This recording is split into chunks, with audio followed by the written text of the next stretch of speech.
বন্যায় ঘর হারিয়ে মানবেতর জীবন শওকত আলী, পুনর্বাসনে সরকারি সহযোগিতার আবেদন।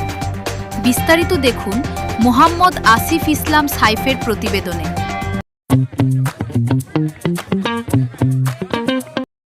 বন্যায় আমাদের বাড়িটা ভেঙে গেছে, আমরা খুব কষ্টে আছি। রাঙামাটির বাঘাইছড়িতে সাম্প্রতিক ভয়াবহ বন্যায় বসতবাড়ি হারিয়ে চরম দুর্ভোগে পড়েছেন শওকত আলী।